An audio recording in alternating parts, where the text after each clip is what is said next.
ready to go. So, welcome everybody to Vancouver Film School, and welcome. We are very excited to do this. This is our first time doing a ZBrush challenge, demo, showdown, knockdown, whatever you want to call it. A few notes for the ones watching. So we have two things going on. We have a live audience, and we also have an at-home audience. And for those who want to pass on the info, it's the VFS live stream within YouTube. So you can pass that info on to anybody. And it will also be there for future looking at and other purposes. Yeah, so it's going to be fun. Tonight, here's the rundown of what we'll be doing. Well, right now I'll be talking. I'm Vanessa Jacobson. I'm head of the Animation and Visual Effects programs at Vancouver Film School. We're going to do this in two parts. So to begin with, we're going to have Ryo tell us a little bit about his career, his life, who he is. We're going to dig down deep for that. So we're going to give him half an hour to give his presentation. Just give you a little background on how he got to be where he is.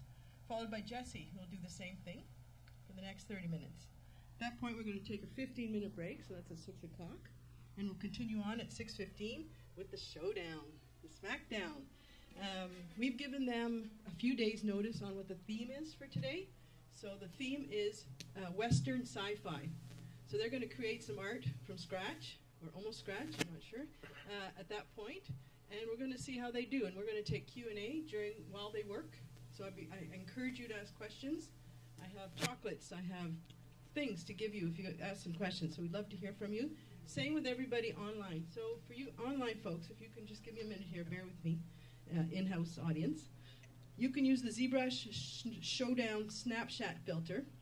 And also, if you can, hashtag the event at VFS Showdown on Instagram and Twitter. So for all the followers out there watching, that would be great.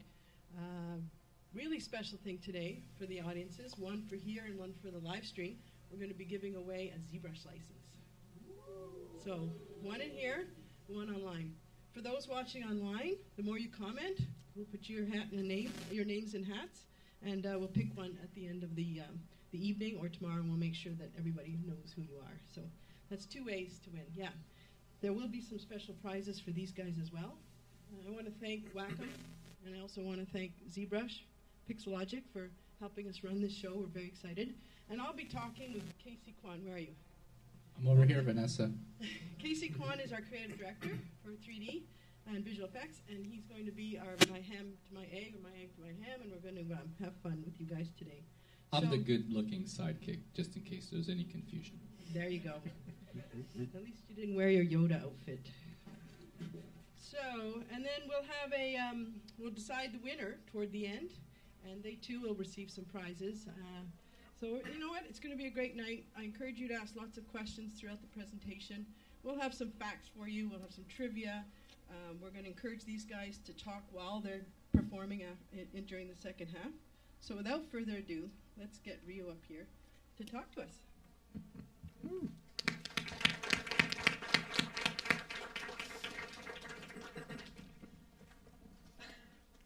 Hello.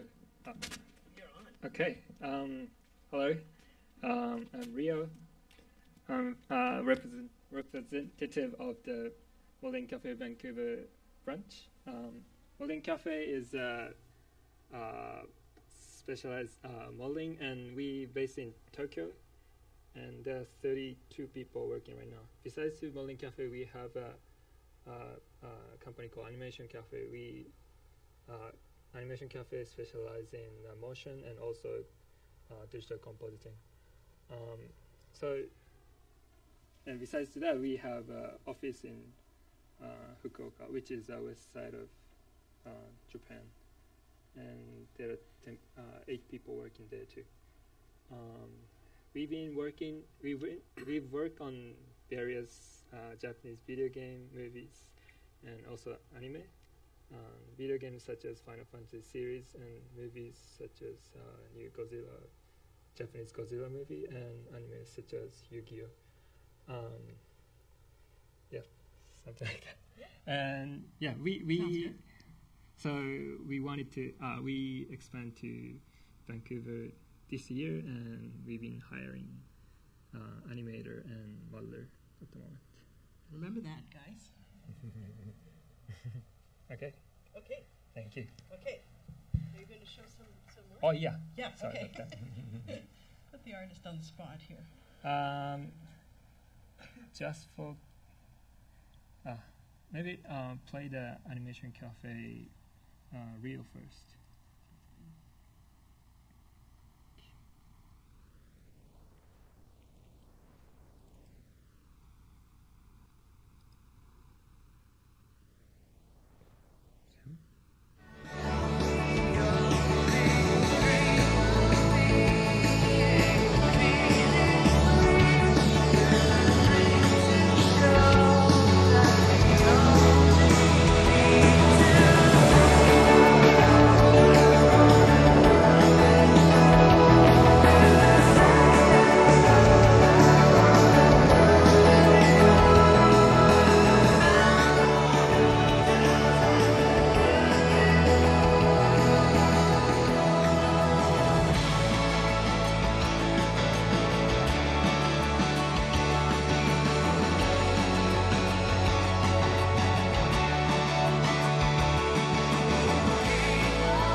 And quickly, some work from a link cafe.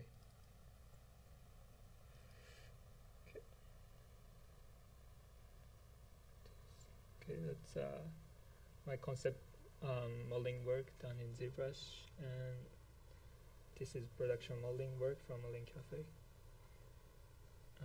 and concept work from our concept team.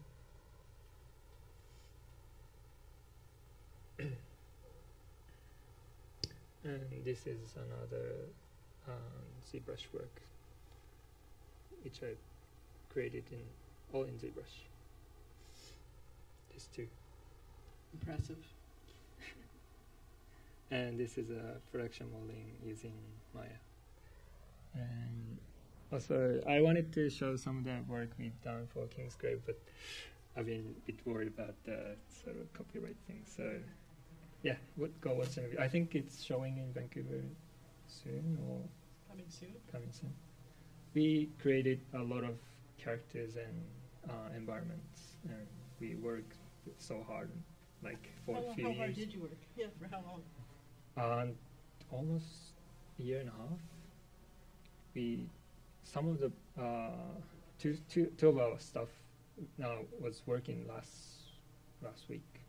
Really? Yeah, for like a poster or something for the US. Yeah. Yeah. You guys gonna see this movie? Yeah. You know what it is? It's a Final Fantasy 15 King's Grave. Yeah. It's gonna be pretty impressive. Cute. Game. And you write for CG World, Japanese version. Yes, I have a column on the magazine called CG World, and where I do the tutorials of ZBrush, especially for the hard surface modeling, and yeah. And do you do things online as well, or? The tutorials online. Yeah, okay. Well, I have several videos on my website. It's ryoyambe.com. RYOYMBE.com. Okay, we'll make sure that we put that address out.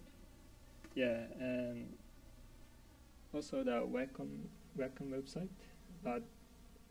I was featured on Wacom, and there's you can see all my live demo for 2 hours.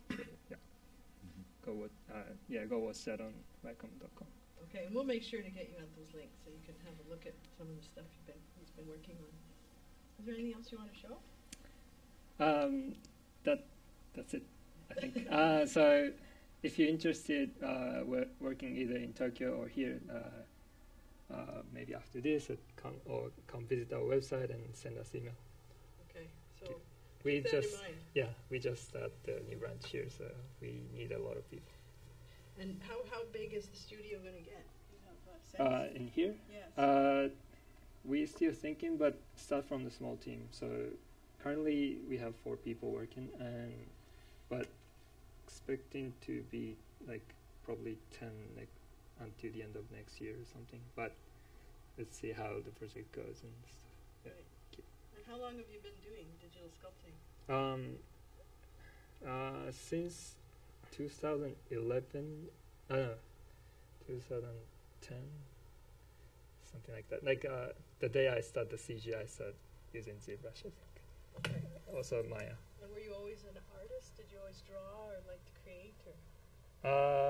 No, not really. I don't think it's a real job, so I never really. Because it's so fun.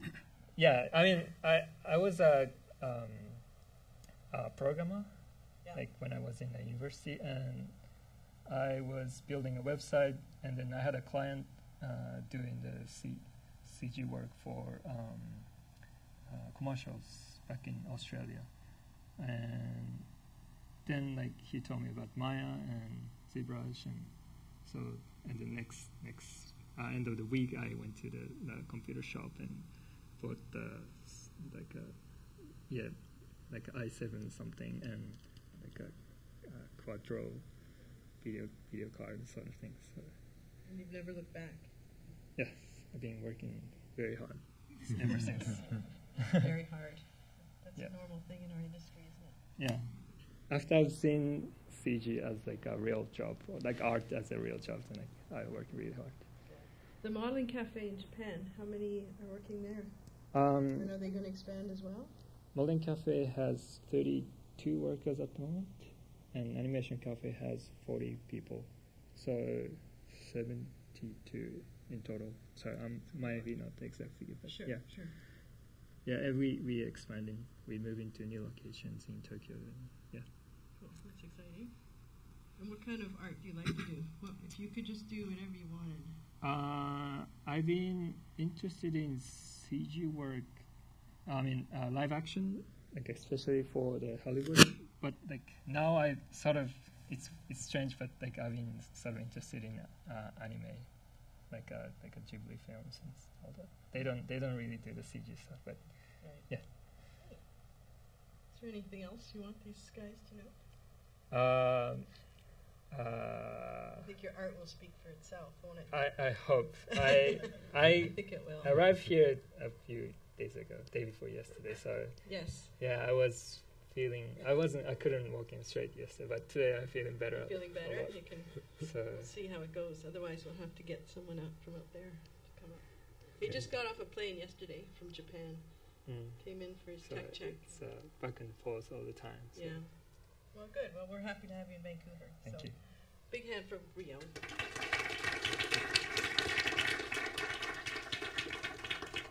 And I think I'll turn it over to Jesse. Just before he starts, actually, I got the privilege and the great time and honor to go on a road trip with Jesse to LA. We went to 11 high schools over 4 days, and it was just amazing to watch, high school, community college, animation folks sort of sit down and Jesse start to do his thing, and just the awe and just to hear Jesse talk about his workflow and how he got here, and it was just a great time. We really enjoyed ourselves. Yeah. So, Jesse? Well, hopefully we can recreate a little bit of that today too. Yeah, let's do it. It was a great experience. Hi, hello everybody in the audience, and hello to everyone online. Who I guess one of the cameras out there. Hello. So yeah, I'm Jesse, and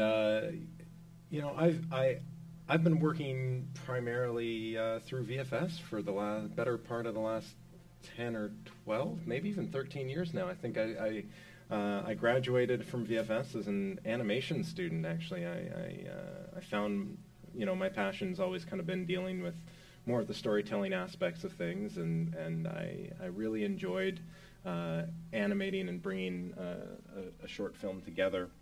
Did a lot of modeling for that piece, but prior to that even, I guess I had done a lot of 3D leading up to that point. I had done part-time courses. I think my first jump into 3D was way back in the 90s. I worked a little bit in 3D, more as a hobby early on, and then did a lot of art. Lots of drawing, lots of art. Is this me? Am I? Probably. Not me. So yeah, no, I did a lot of art, a lot of 2D, a lot of drawing. Not a lot of traditional instruction, self-taught, and a lot of books and a lot of working, at home. And my family was really good at being supportive about the art side of my education and trying to learn as much of that as I could. And I took to 3D pretty quickly, I think, when it came to kind of finding it exciting and interesting. I remember way back in elementary school, the high school nearby had done some sort of promotional thing, and they had brought some of their student work to our school to showcase, and I was just in awe. And I think looking back, it was kind of ridiculous because it was basically chrome spheres and cones and cylinders and stuff rolling around the screen. It wasn't anything magical or anything like that, but to me it was really interesting. And as someone who was interested in characters, interested in comic books, especially at the time, although I didn't have a lot of my own, I never did a lot of comic book reading specifically and getting too deep in all that stuff. I just loved the art. And I think that's kind of what drew me also into the 3D world a lot. So I did that for a while. I did a lot of 2D, finally made it through 3D, made it into VFS with my portfolio, and gave it a good go. And like most people who put together a demo reel, I found myself hating it after the first couple weeks. Once it's done, you look back at all the time that you had and all the stuff that you learned, and you realize that so much of what you've learned wasn't really in the work that you were able to produce because of the time constraints and because of the way that you learn too, right? You're learning as you go. And this whole idea of learning was something that kind of stuck with me as well. And I think that's why I gravitate towards education a lot as well. I really enjoy learning myself, largely self-taught with regards to ZBrush. Did a lot of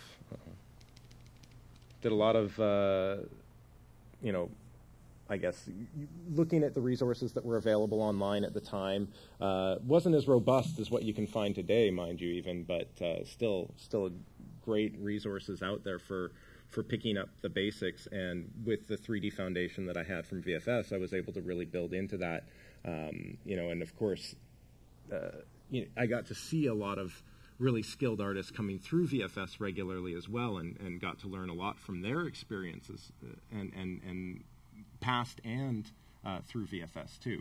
We get some great artists coming through.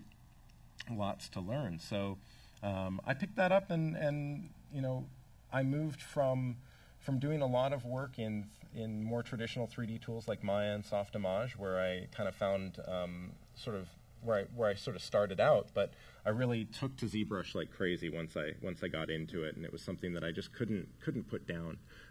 It really let me kind of get what was on in my head out onto paper or into the digital world, I guess, into the 3D space, and I found that just so interesting and effective for as an outlet for myself.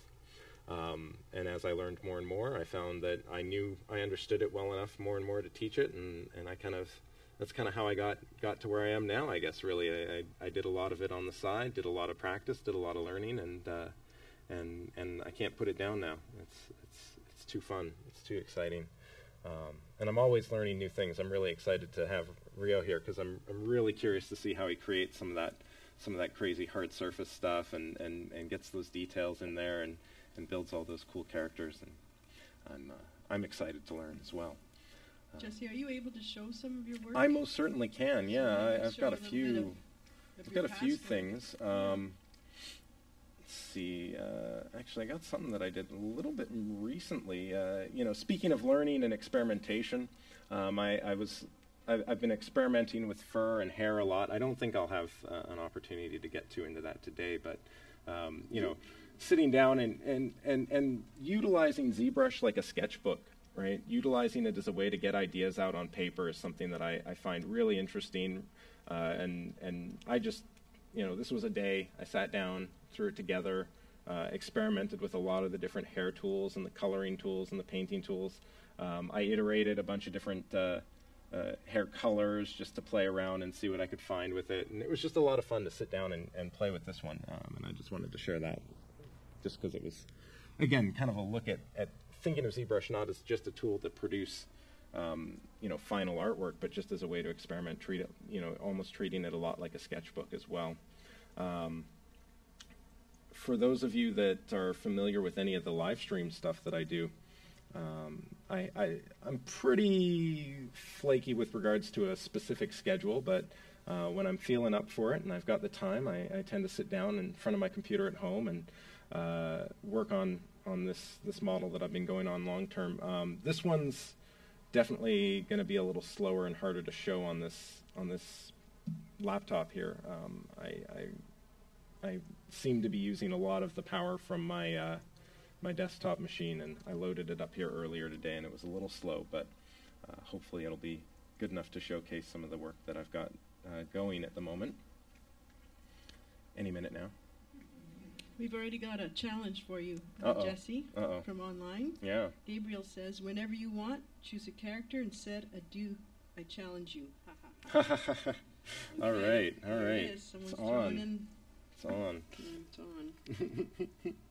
So this is a character that I was working on. I like to start a lot with heads. I find faces really interesting, and it's one of the things that I actually get a fair amount of practice with. One of the exercises that I work with my students is doing likeness studies and head studies. So once a month or once every couple months, I do a likeness, and I get a chance to kind of experiment with that a little bit. But this is a character that I've been going through blocking and building on. Again, experimenting a little bit with some of the hair and things like that. And he's just been a lot of fun to build and just kind of finding a good workflow within ZBrush and experimenting with different approaches. It's been my first sort of attempt at getting into some of the newer tools for hard surfacing as well. So it's been fun to experiment on that side of it. And I think I've got, if I can find the jacket here, I can do something that I probably wouldn't recommend to my students necessarily. You don't want to spend a lot of time working on stuff that you're not going to see, but I do have a bunch of layers on this character, and hopefully I can get them to show here. Looks like I've got all of this stuff to hide as well. So just a full... yeah, this was all done in ZBrush. I really like working in ZBrush from scratch as much as I can. I find it, it's an interesting challenge as much as it is an interesting approach in general.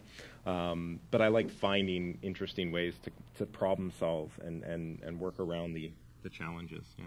So let's clean it and how I do that. Yeah. It's interesting. I picked up a lot of techniques online through various resources. One of my favorite influences was Tom Paul. I don't know if you saw any of his work. He did some really interesting hard surface stuff. I think he sells a lot of his tutorials online, which is great. He's got some really good, interesting stuff for sort of the more robotic centric sort of hard surface stuff, the Boston Dynamics style of stuff. But yeah, I've just been having a lot of fun with this. A lot of it's still pretty rough, but going through the cleanup phases one piece at a time, and that's been a lot of fun to work on. I've got another little piece here that, let's see if I can find it here. Let's see what would be good. Maybe this one.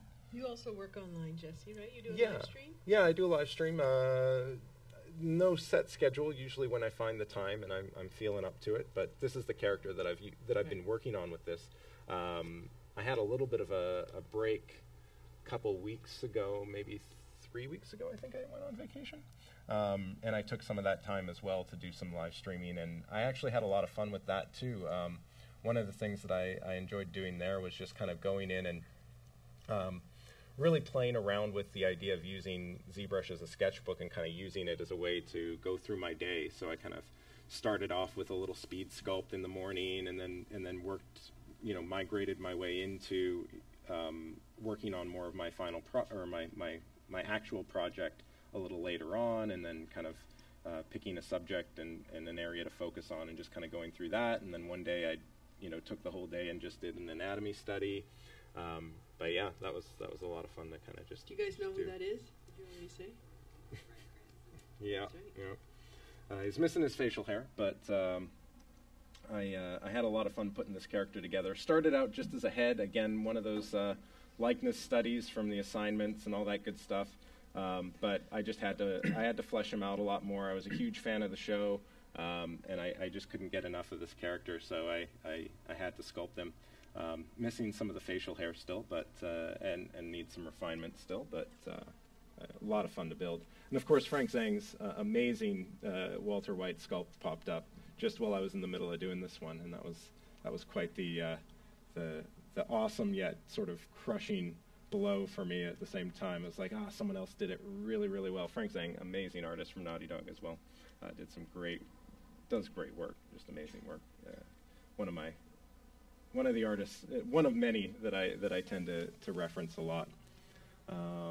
Do I have anything else? Do you guys have any ZBrush artists that you love, or digital sculptors that you love?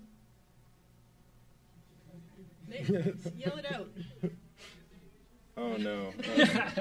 Oh, branch out, guys! Branch out! Branch out! Branch out. That's right. There's more than Jesse. And Diego, hi Diego de la Rocha, is online, singing your praises, Jesse. Oh, thank you. Yeah. And now Alexander's saying, I remember this assignment. It was one of the assignments. Yeah. Cool technique on the pants with panel loops. Yes, yeah. I did a lot of experimentation with panel looping and just kind of using it as a way to build clothing and create sort of a final structure to it, combining that with some Z-remeshing. And I've been doing it that way ever since. It's been a lot of fun. I guess this will be the last little piece that I'll show, and this is more of just a rough sketch. Trying to kind of get a little bit more into the hard surface side of things, kind of stepping into that world. I don't do a lot of hard surface stuff, but I was really inspired by one of the things that Sony did, where they actually had, they opened up their marketplace for PlanetSide 2 to their players or whoever else wanted to contribute, and you could actually sell your models, your heads or whatever on their marketplace for their game. So I did a little sculpt in an effort to kind of put something together for that. I never completed it, unfortunately, but I had a lot of fun putting this piece together. Yeah, and it was just a rough little sketch, but I did a couple of these, and they were a lot of fun to put together as well. So I just wanted to show that a little bit of variety out of it. Right, we're way ahead of schedule, so if you have some more past work that you'd like to See. show it. Oh, I got my rest up here, so maybe I got stuff floating around. Do you have my work? Yeah, let's see. Yeah. I don't have the ZBrush file with me, but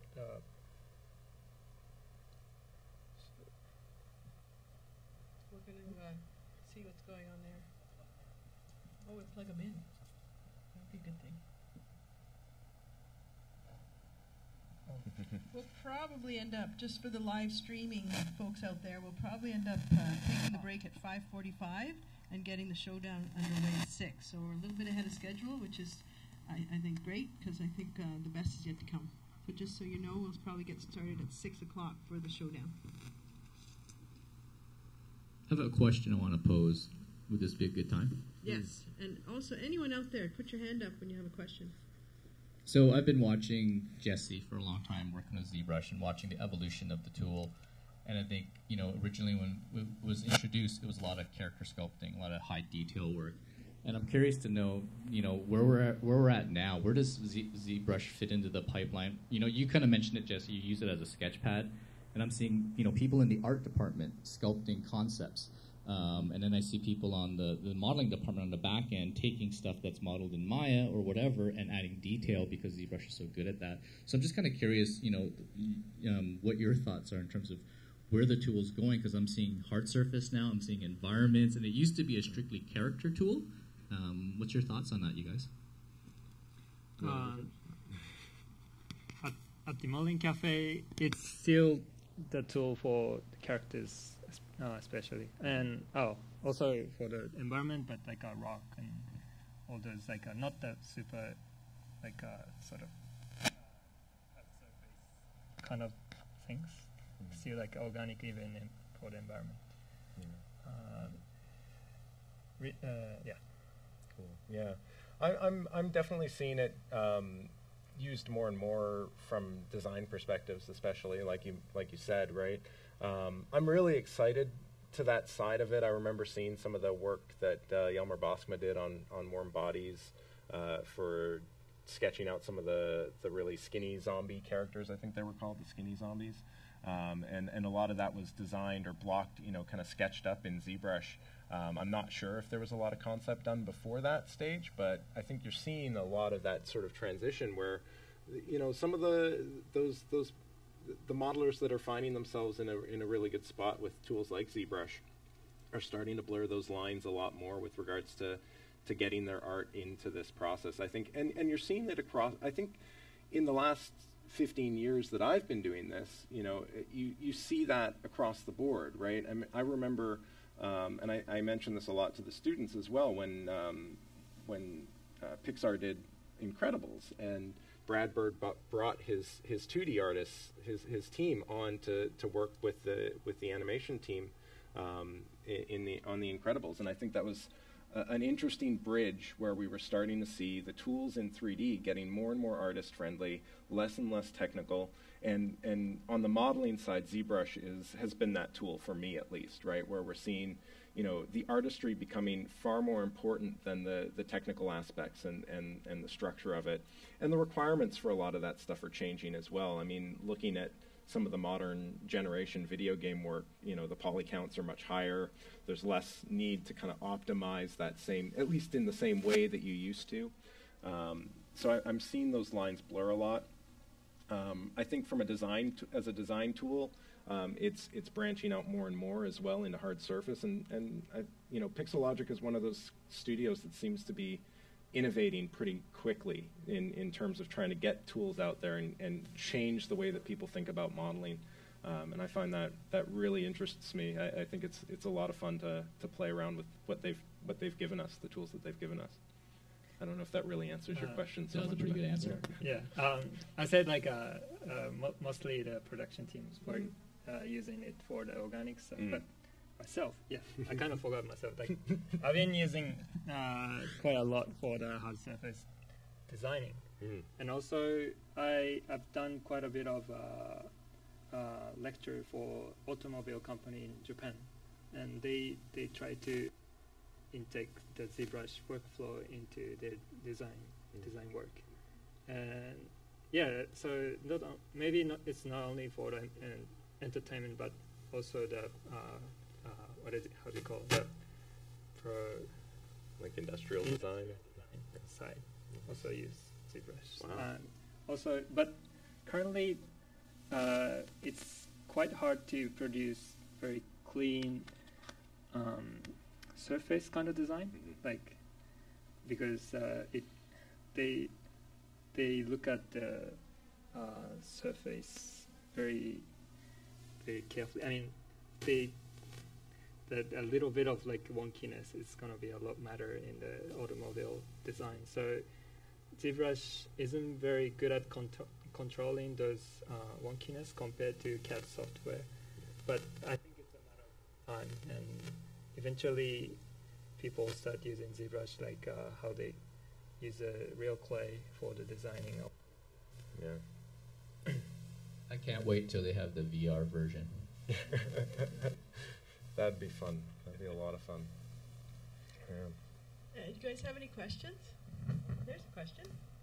I have a question, both of you guys, because we've been talking about ZBrush's UI, and we all said it sucks because it's not good, or it's not, how can I say it? It's not too, it's too hard to figure out which button is which one, what functions. What do you guys think about it? To me, it's not the problem. Maybe I've been using for very long time. And once you understand the tool, I think they design very interesting way, and then in a smart way too. So maybe spend like good, like 1 or 2 weeks just deep into ZBrush, and you will figure out why they designed this way. And so. Yeah, I agree. I mean, I kind of saw it move. You know, I saw the development of tools like Mudbox as an alternative early on by SkyMatter, and that felt a lot like a direct response to the challenges of learning tools like ZBrush. But for me, you know, in the long run, it really does get easier to learn. It does get easier to kind of understand and work with. And it presents a very interesting paradigm with regards to how it plugs back into itself. I know artists like Paul Gabori talk a lot, and actually Ryan Kingsland comes to mind as well. He discusses a lot about the circular nature of ZBrush and how you can use, you know, the geometry that you build as a way to draw it back out on other objects, and just sort of this. I think a lot of that has to do with the way that they've designed the tool, the architecture behind it. For those of you that do find yourself struggling with the technical side of ZBrush, you know, start slow, right? It's really easy to overestimate, or I guess underestimate the experience of artists that have been using it for a few years. You know, anyone who's been using ZBrush prior to maybe version 3, or, you know, around version 3, or I can't remember if there was a 3.5. I think they skipped straight to 4, right? But somewhere around that area, they'll be in a really good spot because they'll have seen the introduction of tools a lot more slowly, right? You guys get, you know, 1,000,001 tools shoved right at you right off the get-go. But anyone who used ZBrush 3, right, you had five or six different major brushes that you used. It couldn't do a lot of the stuff that it can do now, and kind of because of that, you got to learn it a lot slower. You got to pick at the parts that were really important and ignore a lot of the other stuff. And there's a lot of really cool things buried in ZBrush that no one uses anymore, or very few people use anymore. And I think some of the artists at Pixelogic like to remind people that stuff's out there too, like Projection Master and things like that. But I think Pixelogic recognizes this issue as well, and they do provide a lot of great learning material online. I mean, they're doing their Ask ZBrush series, which is really great. And there's a lot of cool ways that you can kind of find some of those deeper hidden features. I watch a lot of ZBrush Summit footage and artists talking about how they use ZBrush, and I find a lot of interesting, unique approaches to that stuff as well. The cool thing is that you're kind of handed a toolbox, or almost like it's more like a toy chest, right? There's a million different things and a million different ways that you can apply those things to create something interesting. And there isn't necessarily a right or wrong answer as long as you're able to get the result that you want. Think about creating the art first and foremost, right? Think about building that. Think about kind of the fundamentals first, and really, and you'll find yourself figuring out the challenging parts over time, right? The more you use the transpose line, the easier it gets to use the transpose line. You know, the more you use the masking and so on. And I don't know if you guys saw my interface when I had my screen up here, but my interface is not at all what ZBrush looks like by default. And I do that partly because of the way that I work with the Cintiq, and partly because I like to bring out tools that I don't use a lot and experiment with them, right? If there's something new that I'm not super familiar with, or that I found interesting, I'll throw it in my interface and I'll try to make an active effort to use it a little bit more and understand how it works and understand how I can use it perhaps down the road. And every so often I'll have that moment where it's just like, oh, I can use it to fix this problem all of a sudden. Oh, now I've got a whole new technique.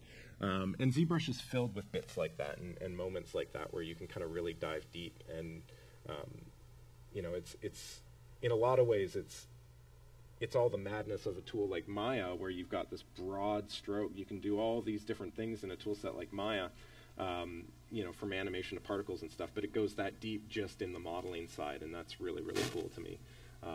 It's a struggle at first. You know, pick up a tablet, sit down in front of it, work with that, and practice, play.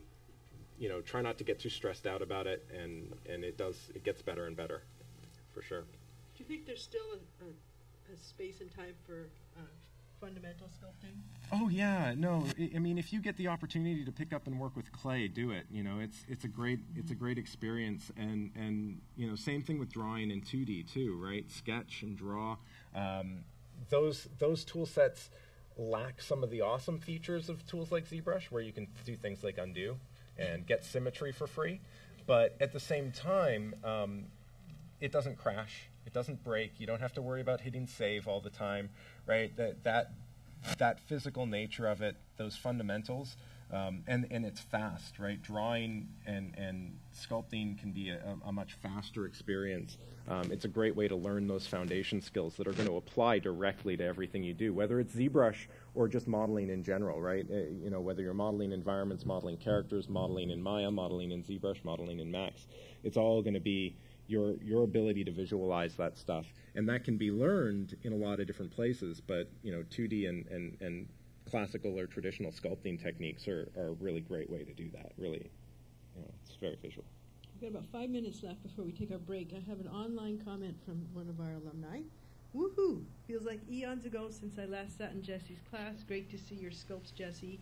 Classic Casey, design comes first. Sure. Awesome. Any questions from the audience? Yeah.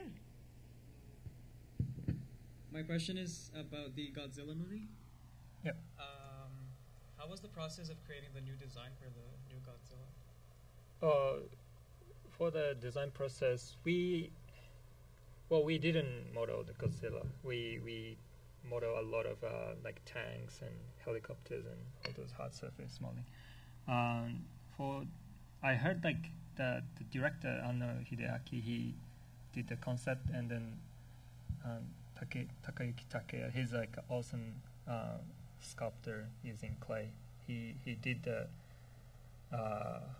real sculpting in clay, and I think I heard that they referred to the some of the vegetable as a reference of the surface of the Godzilla, and try not to make it look like a live reptile kind of, but something. They tried to leave the sort of silhouette looking like a traditional Godzilla that's got the people inside, but also try to be looking sort of, we can't tell what the character is thinking, and that way the audience get the sort of scaly feelings, and like if you see the trailer, like it's kind of creepy looking, and the movement is sort of stiff. In a way, it's not the realistic as a actual creature, but audience, I think they successfully control the feeling of the audience, that like how they feel about like a creepy and stuff. Yeah, that's what I heard. Very cool. Thank you. Just a reminder for the home audience that they can use the ZBrush Showdown Snapshot filter and to hashtag the event at VFS Showdown on Instagram and Twitter. And remember to have your questions come in through YouTube so that we can ask these guys during the presentation.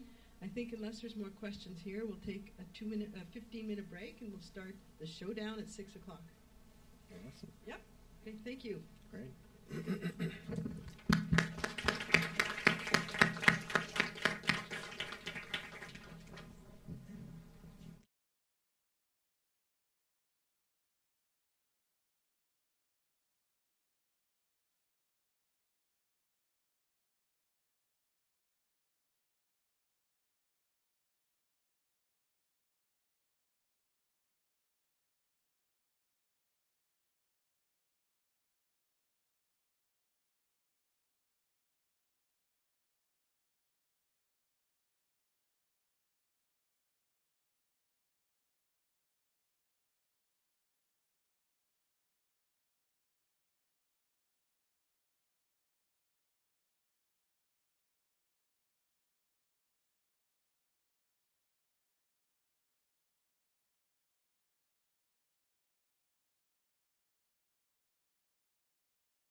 It will be based on a fact.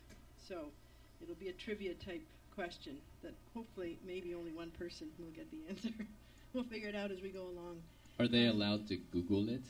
They're not allowed to Google it. I'm going to be watching. Yeah. They won't have time. It's one of those, you know it or you don't.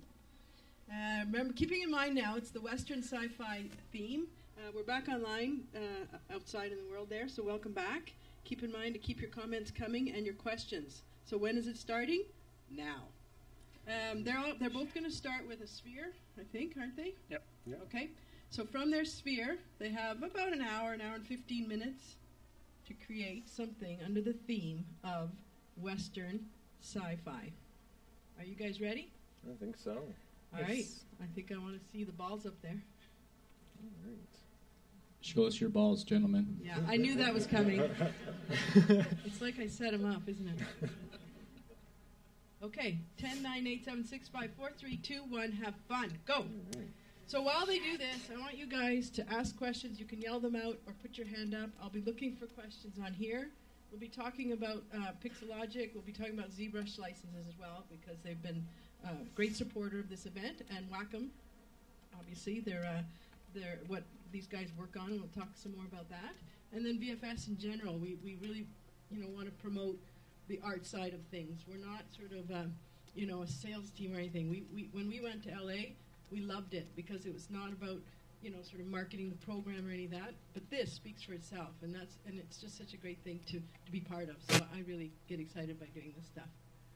So you guys can feel free to talk whenever you want about what you're doing or why you're doing it. And we're just getting going now here.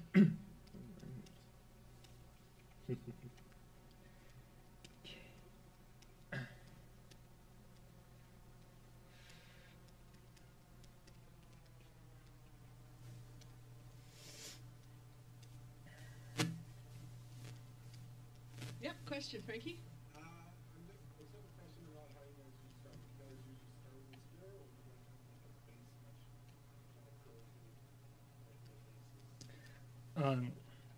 For work, I use the base mesh all the time, and also the kit models. But today's regulation, I use a sphere.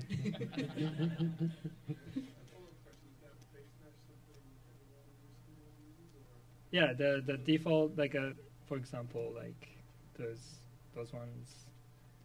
Yeah. I definitely tend to start a lot with spheres or some sort of light basic object like a sphere, usually a sphere. But it's certainly not something that I recommend for production work, right?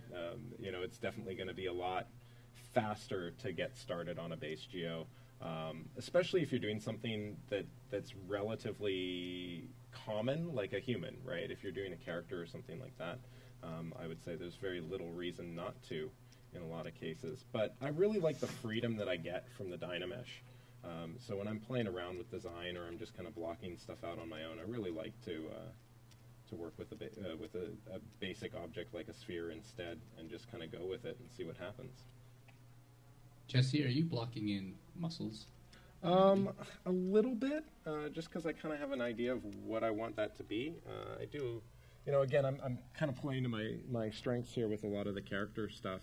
So I am blocking in some of the anatomy here early on, just kind of thinking about, some of the neck muscles, the sternomastoid, the trapezius in the back, and just kind of blocking that shape in, getting the back of the skull kind of lined up, and finding some of the skeletal structure in the forms of the head as well. Definitely a little anatomy. Pretty cool, eh? Already? They're off and running? Different approach. Online, they're talking about how fast you guys are. Ooh, look at that muscle. Lovely. Muscles are an interesting one. I'm constantly, I'm always trying to learn more and more about these, about the anatomy and just kind of understand it better and better, because it gives me a language both to communicate with other artists as well as a language internally for my own benefit, so that as I look at stuff down the road, the more I look at, the more I'm able to, the faster I'm able to identify things like the different regions in the face, the different muscles, the different volumes, and kind of have that mapped out ahead of time, so that I can kind of get going on something a lot faster, kind of have that blocked early on.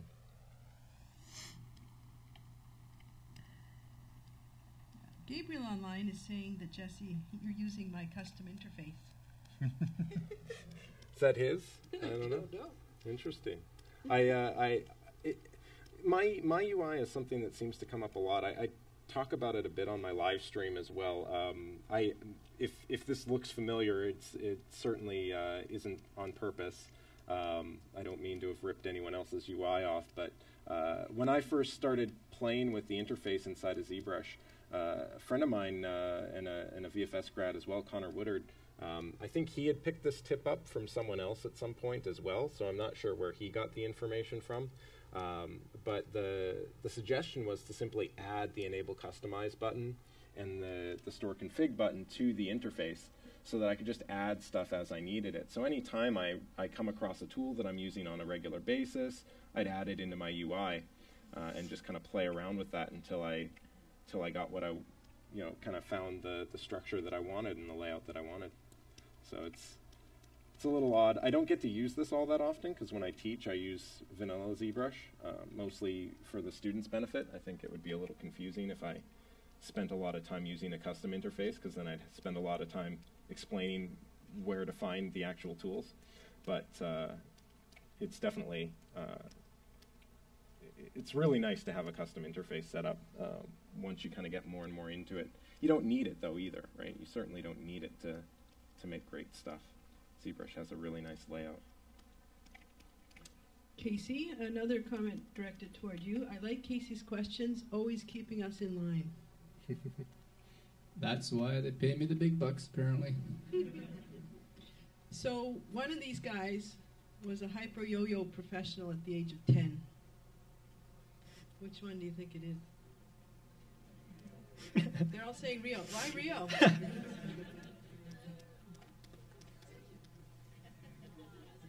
You're right. It was Ryo.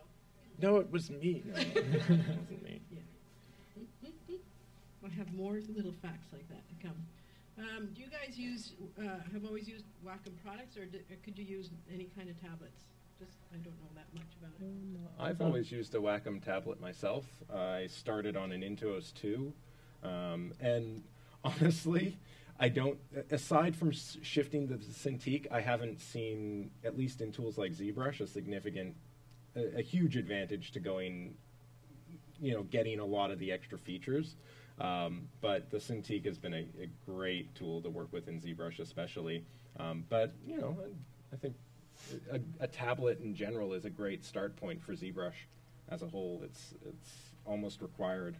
I see a lot of people sit down with ZBrush without using a tablet, and it's doable, but you're missing out a lot on the features of that pressure sensitivity and the control that you get. So, if you've got a tablet that can do that sort of thing, you'll probably be in a good spot. Does anyone know where Wacom, the company's from? Japan, that's right. And does anyone know what it means? What the words mean? How they came up with that name? One Japanese student. Okay, how about you, Ryo? Do you know? I have no idea. Yeah. Got him. Okay, so the wa stands for harmony or circle, and komu for computer. Thank you, Korn, for looking that up. And they're 33 years old, so they've been making these things for 33 years. That's a long time. It's probably older than most of you in this room.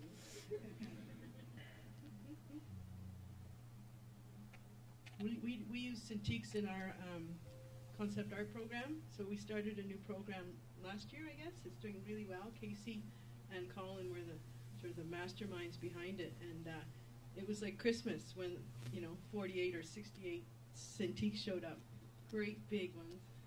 I've been asking for years for us to get tablets or Wacom Cintiqs, and it took us to design a whole new program for them to say, okay, we'll buy them. But it was well worth it. And it's a great program, too. So those of you who are interested in learning about concept art and what happens in the art department and the design process, yeah, it's been overwhelmingly well received. And I think there is a ACA student in here. It's a pretty cool ride. Okay, in 1998, so that's like a long time ago, one of these guys, his first model was a Space Marine from StarCraft, and he modeled it using Strata Studio Pro. Does anyone even know what Strata Studio Pro is? I do, but that's because I'm old. Okay, which one? Oh no, I'm dating myself way too much here. Okay, it is Jesse. You guys are 2 for 2. Oh, this is kind of going to be good. So more questions for these guys while they work on what you're seeing up on the screen? Yes? Can you repeat that question? Are you dynameshing right now? Are you guys dynameshing right now? Yes, I am. Me too. Are you blowing something up? What does that mean? No? Dynameshing is a process of using.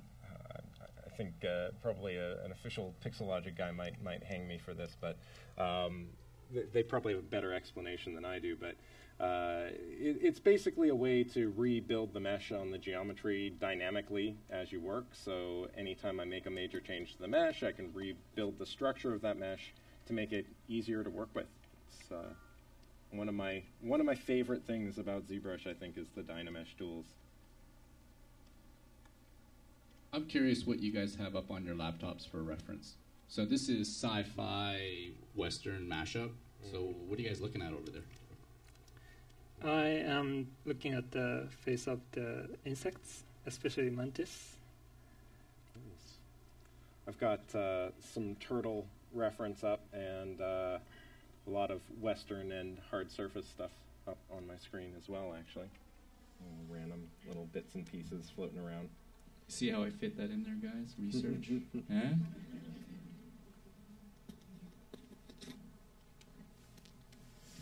So my online, I can't see my comments anymore, Leslie. It's your spreadsheets have showed up. Can you come and fix it? There's a big bing. More questions, you guys? Yes, back there. Can you, Casey, or maybe I'm going to run back like Phil Donahue. No, does anyone here know who Phil Donahue is? No, honestly, is there anybody? 2. So, Z-spheres, is that just for noobs, or is it just spheres? No. I don't know. I like using Z-spheres in certain situations. I find when I find Z-spheres are great when I want to block something sort of specific out. I use them a lot for hands, arms occasionally. I don't usually use them for heads, mostly because they don't have a lot to offer in the way of sort of giving me a good initial structure. But I do use them a fair bit for hands and maybe feet, stuff where I need a lot of little branching elements. Trees for environment stuff can be really nice if you need some roots to wrap around stuff.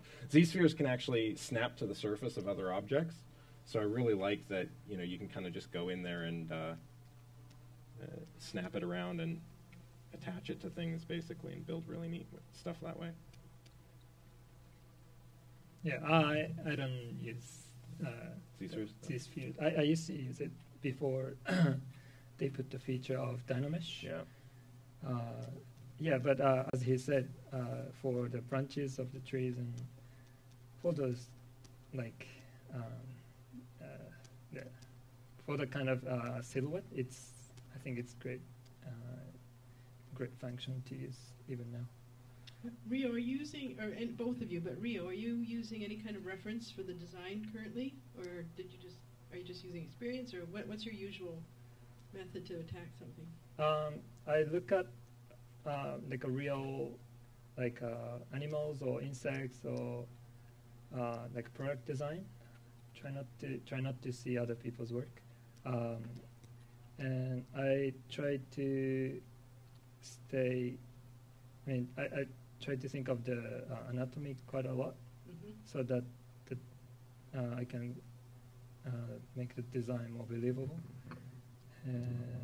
Yeah, and I also tried to study about how like certain shape of the animal made it up, and yeah, those things. I think that's interesting what you say about not looking at other people's work.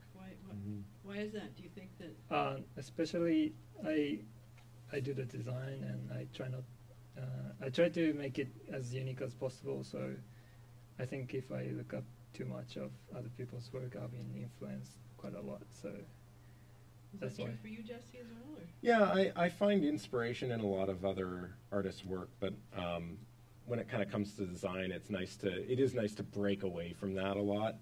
I don't do a lot of design. I tend to rebuild from life. I do a lot of likeness studies and things like that. So, in that sense, I use a lot of photo reference of actual people, and I rarely would use someone else's art with regards to doing something like that. But I do find there's some interesting directions that design has gone, and I'm always curious to see how they apply it, maybe try something different. I find a lot of the time, especially in science fiction, there's a lot of really cool stuff being done, and I like to look at that stuff at the very least. But in terms of designing things, I do like to branch out and find kind of my own style as much as I can. Ryo, what's going through your mind now as you work? Are you trying to focus on there, and then I'm just a distraction in the background, or how do you feel? No, I think I'm okay with that token work, and I've been thinking of the bigger shapes and silhouette, and try not to go into the details yet. Yeah. But yeah. Any questions? Hi. What kind of reference would you guys use when you're creating alien environments?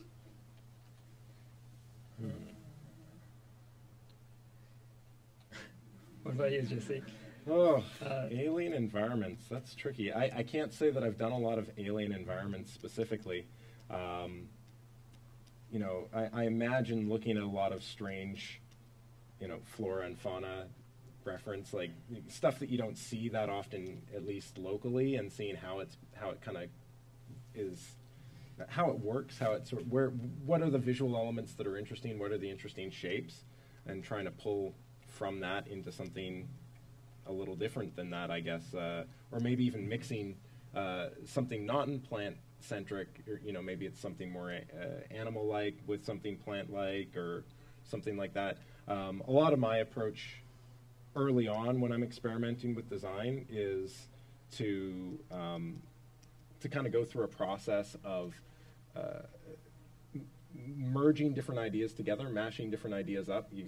Many of you probably heard the term mashup and stuff like that from Casey's classes, and I really like that approach early on in the design process, taking different ideas and kind of mashing them together and seeing how that plays out, and then kind of going out from there, trying to find something a little different from that, right? What happens when you change the shape a different direction, or when you flip it around, or when you start to, you break away from that and refuse to do anything like that at all, right? How do you not recreate that shape over and over and over again? It's a challenge, but it can be a fun one. Yeah, I think I use a lot of like a mashup too, but also changing the scale of like a real object like exists in the real world, like trees or flowers or something that normally is small in the earth, but just changing the scale like dramatically, and then it instantly makes sort of sci-fi looking. For example, like you can see that huge face in like a Prometheus. Yeah, something like that, like changing the scale. I have a question. Some of the questions I've been posing, by the way, are from the online folks. And here's one from Hamza, a question for Jesse. Do you think artists are waiting for hardware/technology to get better to be able to do higher detailed projects, or do you think artists have all the tools they need at the moment?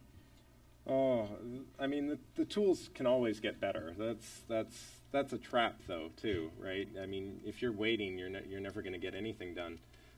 That's kind of like waiting for the perfect computer that's going to be able to do everything to some extent too, right? It's always going to get better. You're always going to want that extra little bit of detail or that extra 100,000 polygons or whatever in there.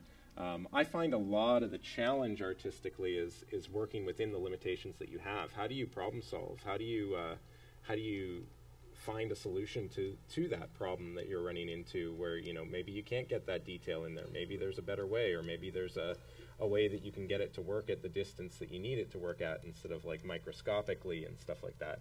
I mean, you know, at the end of the day, if you get all the tools that you need, you know, at some point, there's, you know, you still want to get that artistry in there. And I would just kind of be concerned, I guess, to some extent, that at a certain point, it's just going to be you plug a bunch of numbers into a computer, and it goes through the process of figuring out, you know, how does this thing evolve into the shape that you want, and then it kind of creates something on its own.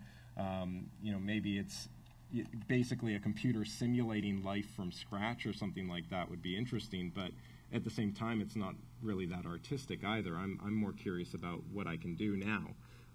And of course, producing things is what we're doing, right? That's what this is all about, making stuff. So, you know, if you're waiting, you're not making stuff. You know, for me, I don't want to wait. I want to just make things and produce stuff and get it out there and see how people think about it and improve and get better at it.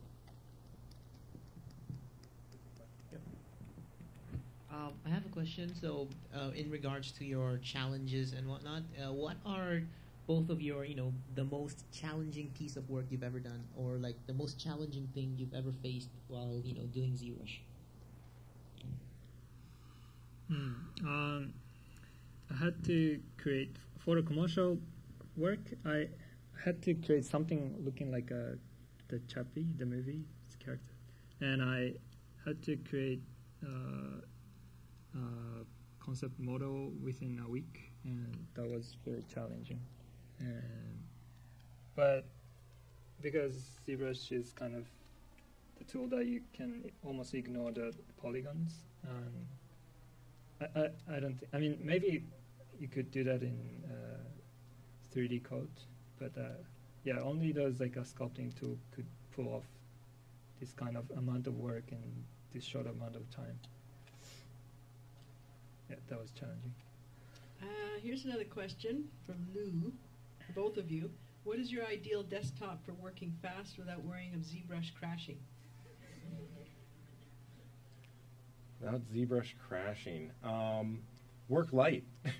ZBrush, you know, it can handle a lot of polygons, but, you know, if you're crashing a lot, it's probably because you're trying to work with something that's really, really heavy. And it's really easy to get stuck in that trap of trying to working with all the detail that you can right off the bat. It's something that I see, that I caution my own students away from as often as I can. It's something that I often try to watch out for myself, trying not to get too heavy on something early on. And usually, you know, I haven't run into a lot of issues with ZBrush being unstable at these sort of lower poly counts. It's usually when you're trying to do something really memory intensive. But the other side of it is that, you know, believe it or not, ZBrush doesn't actually crash as often as people tend to think it does.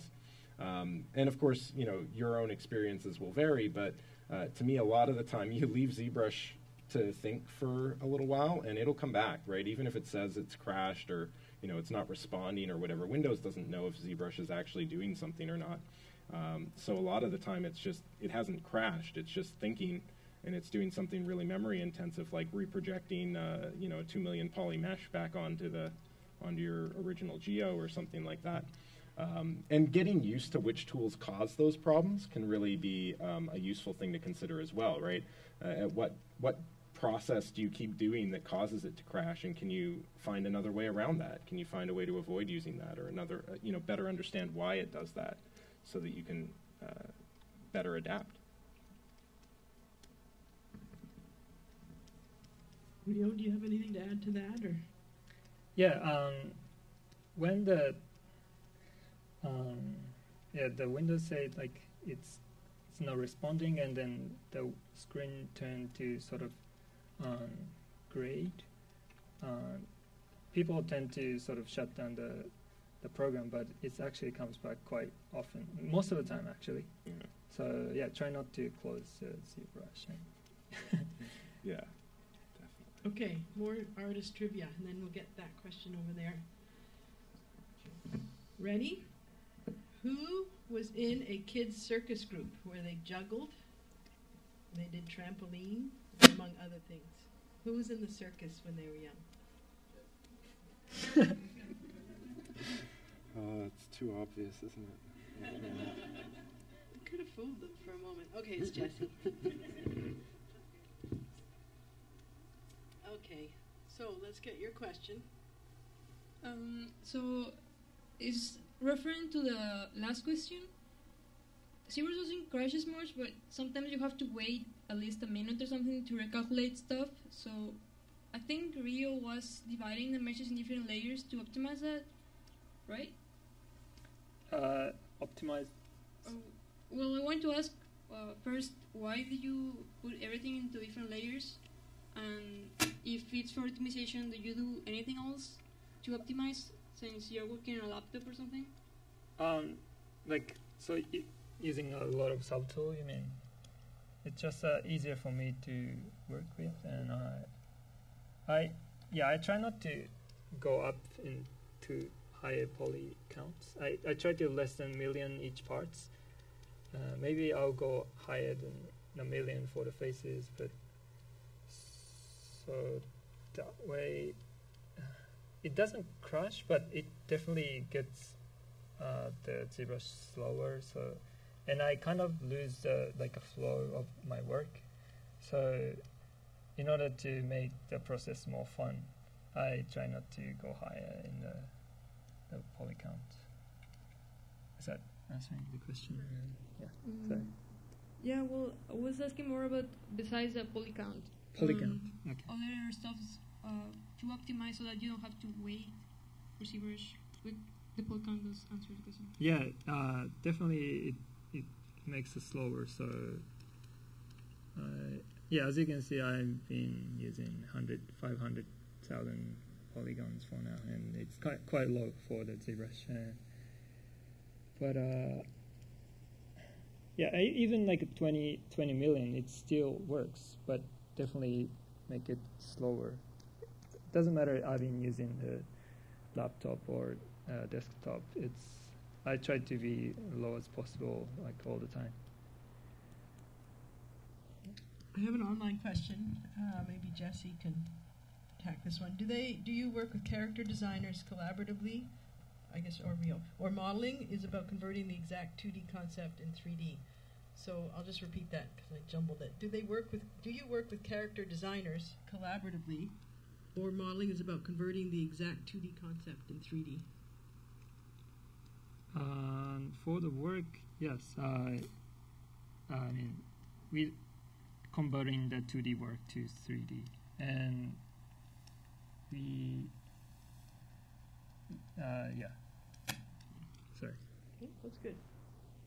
Yeah, I definitely like to do a lot of my own design stuff, but if you're into production, the job is to work from a design, right? So maybe certain production pipelines may have a more collaborative process for that, where there's more back and forth, and there may be a few instances where you'll get more of an opportunity to design yourself, especially if you've shown a proficiency in that area. But chances are, unless it's something that you really want to do, it's not something that you have to do, right? Or maybe like nowadays, the 3D artists start using the program called Marvelous Designer, which is like the program that you can simulate the cloth movement. And because of that, especially for the Final Fantasy, the new movie, they use quite a bit of that program, and then it seems like the design is kind of driven by this program. So, it's mostly one way that like a 2D artist do just the design, and 3D artists try to realize it. But there might be some interesting approach for the Final Fantasy movie, I think. Question in the audience. It's a question for both of you. As far as like texturing goes, do you guys work within ZBrush with like any poly paint for a base or anything, or do you prefer another package? I only use ZBrush, but our company using a lot of different programs like Mari or Substance Painter or Mudbox. Yeah, but for me, I don't do much texturing because I've been just doing the designing or sketching in ZBrush. So, but yeah, I've been doing everything in ZBrush. I've done a bit of painting in ZBrush. I talk a little bit about it in some of my classes, and I work with it a bit. If I want to do something really quick, or if I want to kind of just produce a simple piece of artwork where I'm not bouncing around and creating something more production focused, I definitely am not, hesitant to dive into ZBrush and use the painting features there. But I wouldn't say that I'm kind of proficient in it or anything like that, or that it's my favorite tool to use by any means. I really like working with Substance Designer a lot myself. It's the first tool that I've picked up since ZBrush where I've really felt like it's almost like a toy where I get to play around and kind of can do a lot of different things really quickly and kind of find that design or that detail or kind of get something out really, really quick with it. But also it has a lot of depth if I really want to get that control. So I'm really enjoying working with that tool in particular. I've worked a little bit in Mudbox. I enjoyed that. But I really liked Substance Designer and Substance Painter personally. Not that I do a lot of it though. I spend most of my time sculpting in ZBrush. Question for Ryo online here. Yep. Earlier you were mentioning about working as a programmer. Did that experience help you as a 3D artist? Yeah, I mean, like how great, how fun. I try not. Programming wasn't my thing, so I appreciate how fun my job is, and like. So it helped you get away from programming. Yeah, like so yes. I had a lot of pain when I was working as a programmer. So. Right. Talking about pain, do you guys suffer from wrist or hand fatigue or strain, or what do you do about it? I don't have any problem with that. I've been working all the time, but yeah. Yeah, considering all the people that I know that have run into those issues, I feel lucky that I haven't. But no, I haven't run into major wrist or arm issues. You get tired after a while, but one of the nice things about tools like ZBrush too is that you're using the tablet instead of the mouse, right? It's a lot less of this sort of clicking, right? So it's a little more comfortable. I don't know if it's necessarily better technically. I'm not a doctor, but I usually don't run into any issues. So let's, we're about halfway through, or almost. Can we focus in on one of their work for a little bit, just to look at it and leave the other one doing their thing? I don't know where Devin is or if they can do that. Yeah, so let's just, do we know who this is? Just to get a bigger sense of what he's doing there, you can have a look. Frankie, question? On average, how long do you think you can spend on each photo?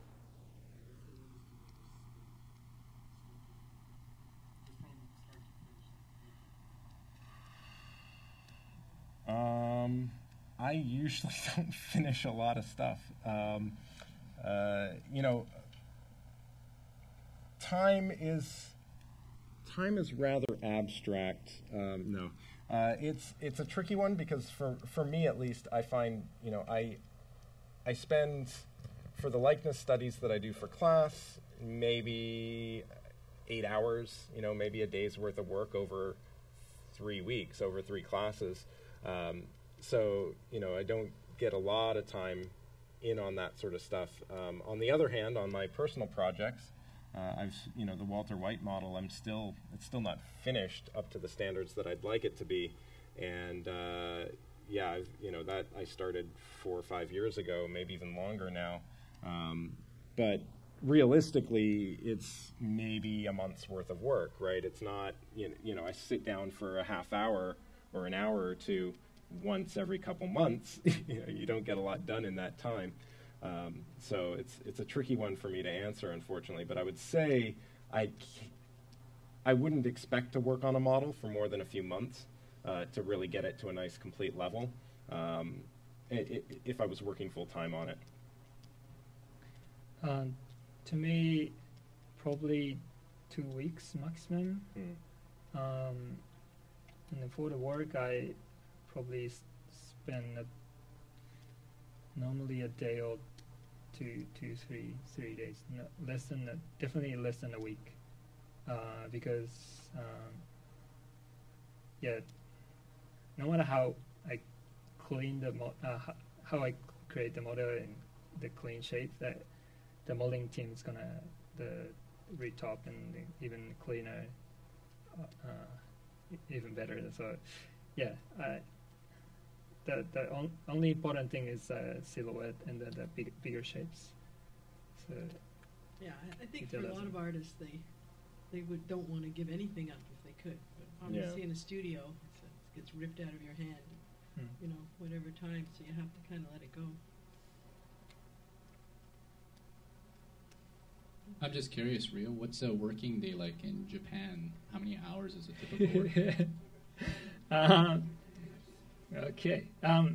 Our team, our company, the director, he used to work in a double negative and tried to sort of use the Western standard working hours, and which is like start from 10:30 till 6:30, and most of the environment teams, they work on that, but for the character team, they work probably 1 or 2 hours plus, and myself, I've been working all the time.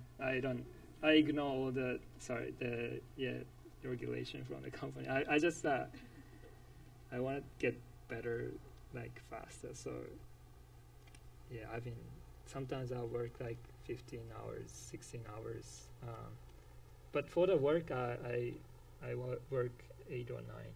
But the rest, like, I sort of open up my personal work and still do the work at work. Do the personal work at the company. 10:30. That's civilized. I like that start time. Can we do that? Well, we kind of. Oh, it's 10:30. What was your favorite project? Which was the most fun to work on? My favorite project. I worked on the game from the Square Enix called Figureheads. It's probably not the release in the here, but I could work with some of the greatest mech designers named Aaron Beck and John Park. They both working like really big Hollywood movies, and I was fortunate enough to sort of work in the same projects, and I could learn quite a lot. And that was definitely. Before that, I wasn't really designing robots or anything. I was more like a creature guy before, but because of this project, I've been so deep into the mechanic design, and I study a lot of the military weapons and everything, and that's sort of changing a lot of my even personal work. So that influenced me a lot. So that's definitely my favorite project. Cool, Jesse. I don't know. I mean, I've done most of my work in education, so mostly, my personal projects are a lot of the stuff that I have the most fun with. I guess, most people would probably say that at the end of the day. But I really like working on my own stuff. I like designing. I like coming up with stories and thinking about, just different, whenever I get an opportunity to do something like that, I find I enjoy that the most. I really like doing the likeness study assignments that I work with my students. I find that's a lot of fun to do as well. Finding a new character to do every term is really interesting, and just kind of looking at different faces, looking at different people, and just kind of trying to better understand the structure, and the details, and get better and better at that process. It's even a bit of a challenge that I kind of put to myself a lot of times is, how quickly can I kind of get to that likeness stage where it starts to actually look like the person. And, it's fun when you get better and better at it, and you see that improvement, you feel that improvement happen when it goes from, it takes 3 classes, and then it takes, 2 classes, and then it takes 1 class, and you're getting to that point where it actually looks pretty decent real quick. And, the more I do it, the more I get to that point. So, I really like doing that stuff. I think it's a lot of fun. And I learn a lot each time. I guess it's sometimes hard to pick which is your favorite. It's like picking your favorite child. It is. If I was talking about a particular likeness that I had done recently, probably my Mike. I did Jonathan Banks from, I guess he was originally in Breaking Bad and now in Better Call Saul. I think that's his name anyway, pretty sure. I had a lot of fun doing him recently, and Stephen Yen, Glenn from The Walking Dead. Both of those are up on my ArtStation page, I think, the sculpts for those. Again, short time frame to kind of get it all done in. They're not perfect, but, I get to call this stuff done, right, which is really nice to have something that you can actually call finished.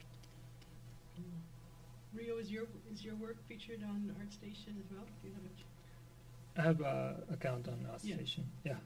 It's another place you can see find all their work. Work with my name. Okay, one more question. Who wanted to be a professional soccer player up until he was 16?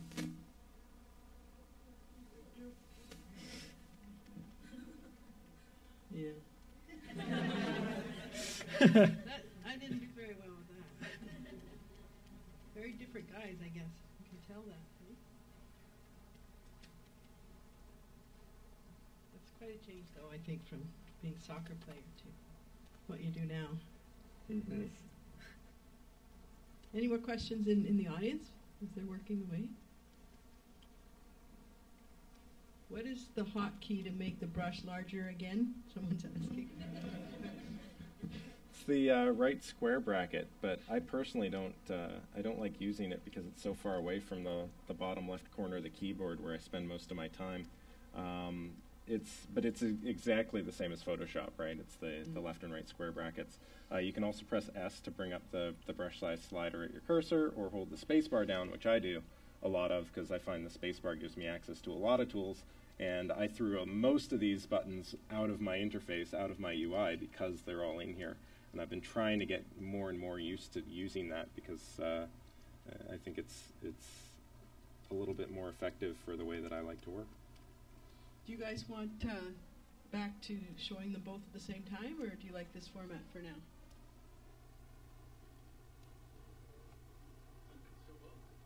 Show both for a bit? Okay, and then we have a question, too. Oh, good. Let's go. Come on. Hey, could you tell us a little bit about the first job experience you had in the 3D industry and what it was like? Yeah, I start my work at the company called VFX. That was that's in Australia, and I graduated from the university, and because I was majored in interaction design, which is nothing to do with entertainment design, and I was staying home and studying ZBrush and Maya for 6 months, and I didn't go anywhere, and I sent a resume to all over the world, and luckily this company is like very close to my home, and they respond me, and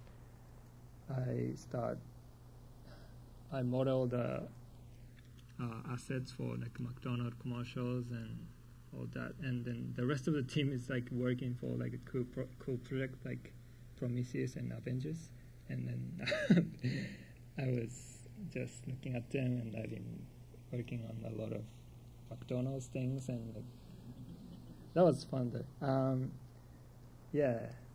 That was my first job experience, and then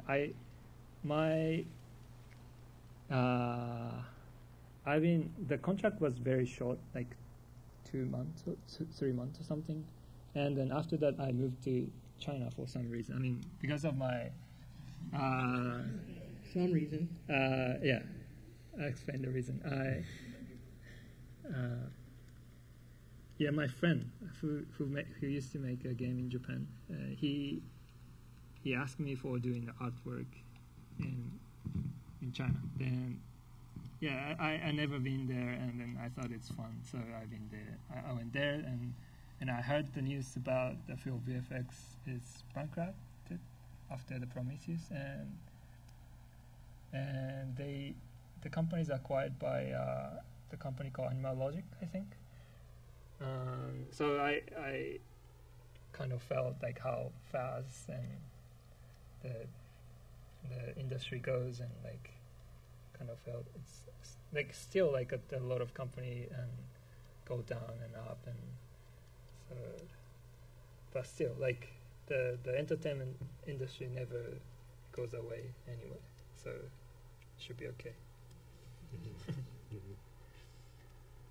Next question. Sorry, this is a quick question. Do you guys have like a favorite genre, favorite type that you always reference to? Like for now, I see Ryo is doing something sort of like a Kamen Rider or Guyver sort of kind of design, right? Yes. And that's a nice turtle face for Jesse. So yeah, you guys have like a favorite genre, favorite thing, or like if you're designing something, there's always an anatomy book or like something you have to have a look at, sort of think of, sort of thing.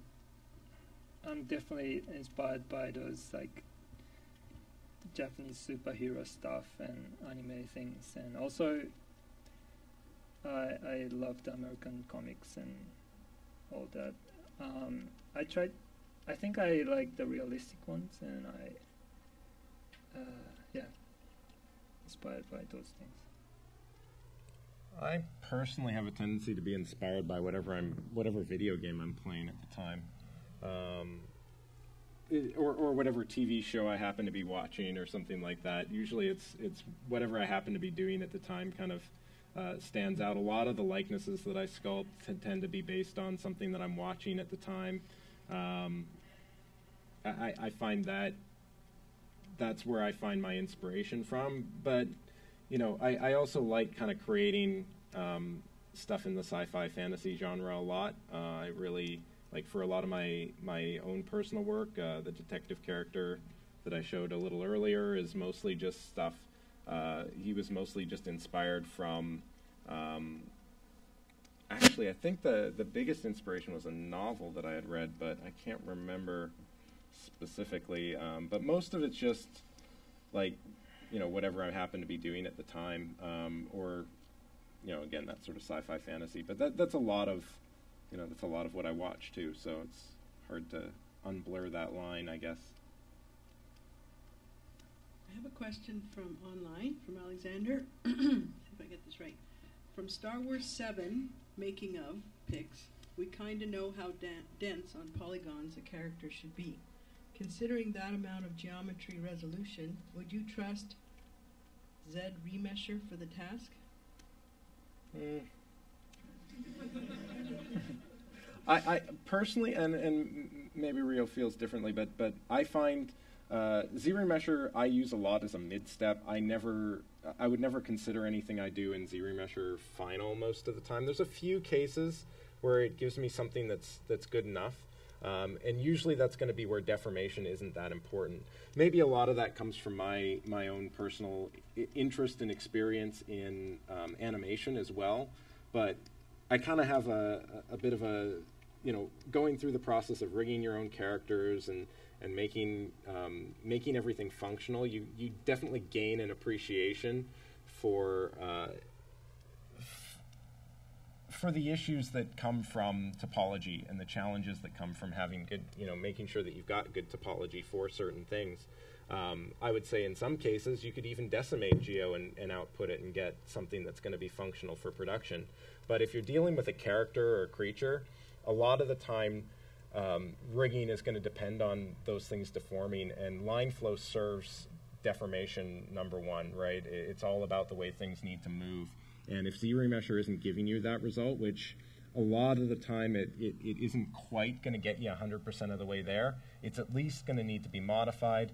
But a lot of the time it's just better, faster, and honestly, it's not that hard these days to just go in and retopo in a tool like Maya if you need to. How you feel about it? What's the question again? Busy. I think it was, ZRemesher, right? Do you use ZRemesher? I don't use ZRemesher because I don't need the clean polygons. So, yeah. So. I do use it for cloth a lot, actually. I like using it for clothing, and I do find it's a fairly quick way to do that. And I know they do that a lot with Marvelous Designer as well, right? Yeah, definitely for those cloths.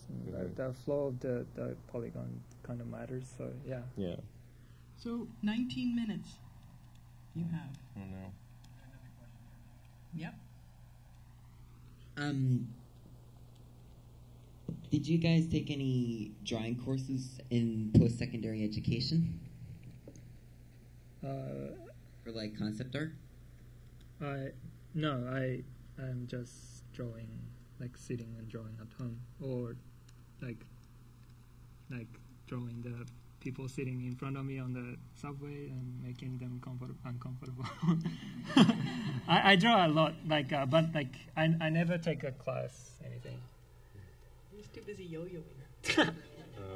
I went to university for a fine arts degree. I never finished. I dropped out and went to VFS instead. Best choice I made. Modern. At least the school I went to, it just wasn't covering foundational skill sets. It was a lot of sort of production-focused sort of art, right? A lot of abstract art, a lot of art history, a lot of contemporary art. And I found that very little of that was getting my skill set, improving my skill set. Most of my drawing education comes from, much like Ryo, sitting at home drawing a lot. I drew my hand however many number of times because it's sitting right there, right? That experience was far more valuable than a lot of the traditional education. Now, at the same time, I would say, if you've got an opportunity to study under an artist or go to a school where you could learn it for more of a production focus, especially for the entertainment industry, it would probably be a good experience, but I never did that. I'll do an online question. These questions have been great from everywhere. Besides doing ZBrush, what do you do hobby-wise? You got to get some fresh air, right? Yeah, I do skateboard. Skateboarding? Yeah. Do you wear a helmet? No. Besides skateboarding, I tried to learn the guitar, but I failed. And I've been drawing quite a lot traditionally nowadays because I think eventually I want to do my comics. So that's something I've been learning here. Cool. Not a lot of hobbies on the side for me. I like doing this stuff too much myself. I also tried to learn guitar at one point and did not succeed. But I like just continuing to sculpt. I do a lot of this. I play a lot of video games. I guess if you could consider that a hobby. I do play games and watch television. Which one do you play? Oh, WildStar. I play some WildStar. Don't Starve. I've been playing a fair bit. That one's a lot of fun. If not very difficult and frustrating at times, but always a lot of fun. And I recently, I guess a little while back, picked up a Vive, so I've been doing some VR stuff. That's a lot of fun too. A lot of fun. So I guess guitar playing and digital sculpting don't go well together. Well, I'm just joking. It's maybe plastic guitars in Rock Band. That would be a good That was my compromise, I think. That was my compromise.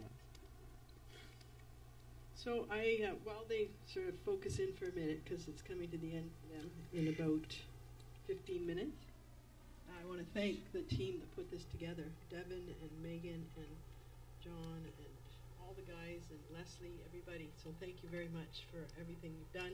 This format is amazing. I think it's going to be something that we're going to see more from VFS anyway. It's a great way to live stream and get a good sense of what people are doing. I think there's other departments who want to try and feature some game models and things like that, or game playing. So it's been great. So thank you very much. We've had a few little hitches, but not too many at all.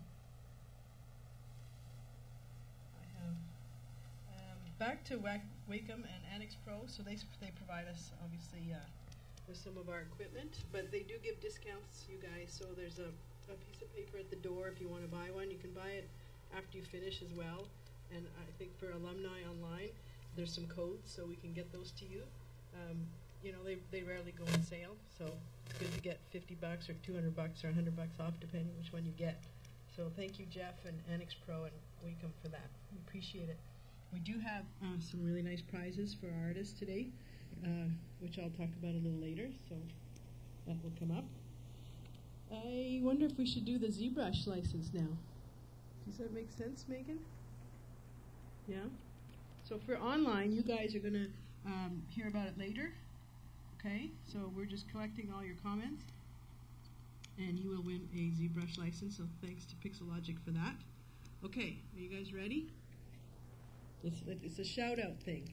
And I have backup questions, and if all that doesn't work, we're going to do it randomly. Okay, so for a ZBrush license, ready? Who created ZBrush? It is by Pixelogic, but who are the creators? Oh, I knew it was going to be a hard one. No Googling. Okay. What was the first, and if this is too easy, we're going to go somewhere else. I'm not just, okay, what was the first commercial, high-profile professional project to really adopt ZBrush into their workflow? Yeah. He did it. Lord of the Rings at Weta. What's your name? Alessandro. Oh, Alexandro. So you've won a ZBrush license. Congratulations. So yeah, Lord of the Rings at Weta Digital. Until David Cardwell developed Mudbox when Pixelogic rejected his ideas and suggestions, and he then split off and became Sky Matter. Huh, good.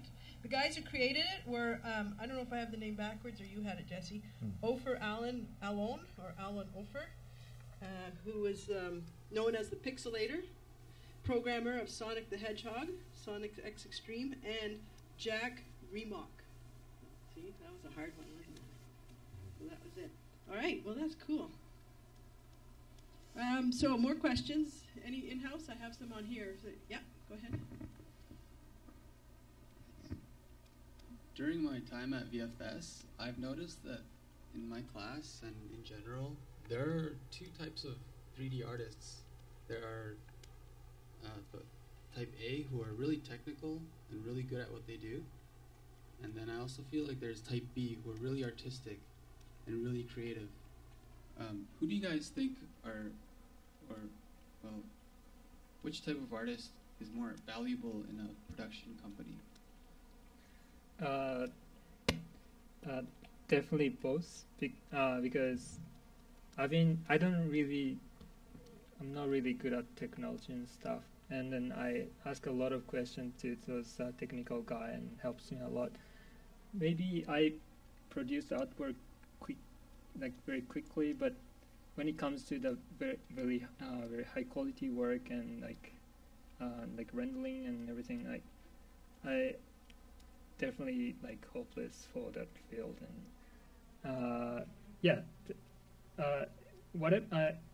whatever you feel comfortable, like just if you like to do know about deep into like technology stuff, definitely company appreciate all those knowledge, and so yeah, definitely both. Yeah, I agree.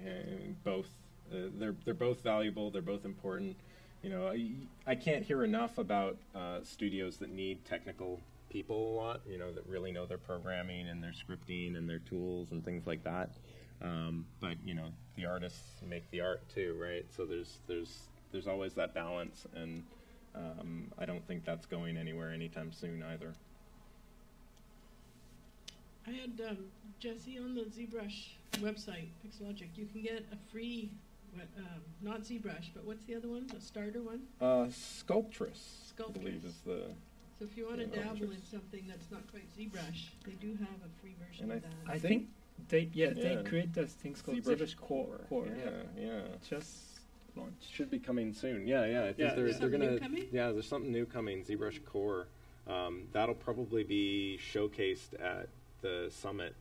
I guess at the end of September. So it'll be at the end of the month. Okay. And they cut off all the like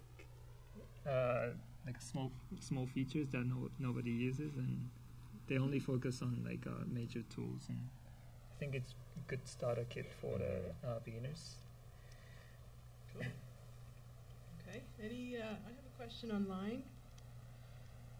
What's the story behind each character? I'm curious if you imagine one when creating a new character. So maybe you can give us a little bit on these if you have any thoughts on who they are, or we can do that at the end. So you may not want to do that yet. It's a tough one. He's a Western sci-fi guy. That's the theme. Yeah, it's tough. I just spent a batch of time talking about how important story is. Yeah. Casey could back you up. No, this guy's just kind of he's sort of I guess I don't have really much of a story for him right now because I'm not doing a lot of storytelling with the character so much at the moment, but he's a frontier alien cowboy type character at the moment, and he's got sort of a rebreather thing. He's got some oxygen, I guess, coming out of this thing. That's going to be maybe a little hard surfacey if I can get to it. If I can make it less organic looking. But I don't really have a real solid story for him just yet. But that would be something that I definitely, be working towards as I go along with this. It's a little tricky with the time constraints, trying to come up with a design and sort of really ground it in a good story at the same time. But definitely something that's fun to do. Stories. Yeah, this guy landed to the earth and sort of raised by an old man or something. And so he sort of tried to disguise or sort of blend into the earth environment. The guy taught him how to dress and stuff, and how to be a man, like by smoking a cigarette. His purple eyes are a bit That's the tricky. story. Yeah. Needs his sunglasses. I mean, you could appreciate just in the small amount of time they've had, to do this much. I mean, anyone here who's used ZBrush knows that it's taken all the years of experience to do this so quickly. So it's pretty cool to watch. But 11 minutes, guys. Tick, tick, tick. So I've got a bit of a question for Ryo. Yep. What's your favorite custom brush, or do you use any? Custom brush, I don't think for the brush I've been using the default brushes. Yeah, and I've been only using like dumb standard and there's like a curve snap something. and insert cylinder, inflate, pinch brush, standard brush. I don't. Yeah, mostly like 5 or 6. And I think something different from the other people is like I've been using snake hook instead of move brush. Snake hook is like normally the brush that you sort of like doing this kind of things, but I try to sort of larger the brush and sort of controlling the like a silhouette like this. That way I can control the silhouette more organically than when I using the move brush. But it gets the polygon very messy sometimes, so I have to be careful. Yeah, I've been experimenting a bit with the snake hook brush myself as well. I like that you can hold the Alt key and have it like follow along the surface of other geo too. I don't know if you use that much, but if you what was that? If you take the snake hook, yeah. If you take the snake hook and you hold Alt, it'll sit on the surfaces of the geo underneath it. What? Yeah. I didn't know that. So you get it to just follow along with things. It's really cool. Ah, nice. I have a question online here. What's do you guys have any tips for hair workflow? Plan it. Plan it out carefully. Hair is an interesting one. I spent a fair bit of time kind of picking up hair on the side because it was something that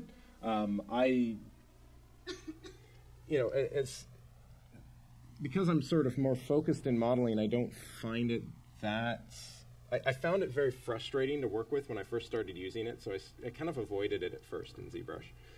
But I think a lot of the issue that I had was mostly with the basic brushes. But the key that I found to kind of getting around that was to understand how fiber mesh works inside of ZBrush. Because once you get the way that fiber mesh is controlled, you can just use the move brush to do most of the work. And that's not to say that the other brushes aren't good. I found the move brush to be the easiest way for me to kind of control it. So I mostly just use the move and the fiber mesh settings and the auto masking fiber mesh settings to control my brushes, and then I just pull the hair around. But I also spend a lot of time kind of figuring out the hairstyle. And like anything in 3D, the best thing that you can do is understand how it works and how it's made at its core, right? If you're trying to rebuild something, I remember when I used to run like traditional modeling assignments and things like that, one of the examples that I'd always use with this, or for this sort of thing, was stuff like, I used to run an assignment where students would build an airplane, and every so often I'd get students modeling square wings onto the plane. And for anyone that understands how lift works, you realize how wrong that is right off the bat. But for anyone that doesn't understand how that works, it's a really easy mistake to make. So what I found was that, one of the more valuable aspects of that is just that, know your subject matter, understand it as best you can, know how things work or are built or how they're made, and that's going to give you a better understanding of how to approach the sculpting process on them or the modeling process on them, and understand what you're looking at, right? Again, the more I understand about anatomy, the more I understand about the muscles and the structure of the face, and the more I study that, the better I get at kind of breaking down the reference and understanding what I'm looking at too. So, it's the same thing if you're modeling a car. If you understand how cars are made or how they work, if you understand how the mechanics are, it's going to give you, it's going to put you in a better position to understand what you're looking at and recreate it. So hair would be no different, right? Understand how hair is styled and how it's layered and cut and things like that, and you can go, you'll find it's a lot easier to control that process. I have a question from the online for Ryo. Maybe you can take this one. Yep. Besides being great at art, what other aspects are important in the industry for Japan or Vancouver? Like a general things like probably like being a good person. Good person. Someone you want to work with. Yeah. It's definitely. But like some people, like especially like very arty type of people, they're not really good at they don't really have like people skills sometimes, which is I don't know. Even I think it's important to try to be nice to those people too, and there are a lot of. It's very like I'm kind of in the like a management position, and I have to sort of talk to a lot of people, and I think the artist has a like having a lot of like different personality, especially if it's a good artist. Like they tend to have very like either very very good like or very very bad in terms of the people's skills. So I think, but I think it's try to be a nice person. Yeah, great. Someone we all want to work with, isn't it? Yeah. So you guys have 5 minutes. Any more questions in the audience here? Yeah.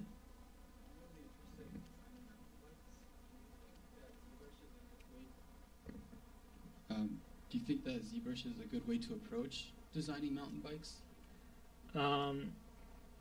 Designing, I don't think it's a good approach. I mean, it's very tricky, and it's hard, very very hard to control the surface of the mountain bikes and like the frames and stuff. But definitely, you can do that. It's not impossible things, and I've seen people designing like motorbikes using ZBrush, and they pull off very well.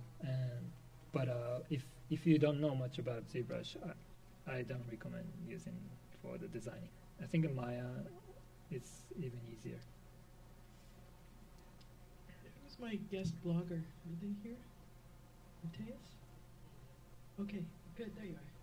Thank you. He's going to do a little blog for us on the event.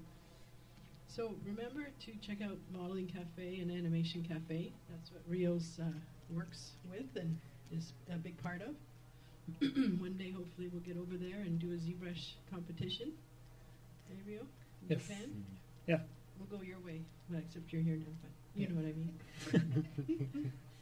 And Jesse, any final words from you guys before we shut Are it you down? wrapping? Yeah.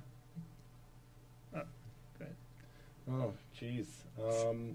Actually, kind of going back to the question earlier about, just sort of things to think about going into the industry and stuff. I know that wasn't quite the question, but, I guess just keep in mind that this is an industry that requires a lot of collaboration, and that's not necessarily a bad thing.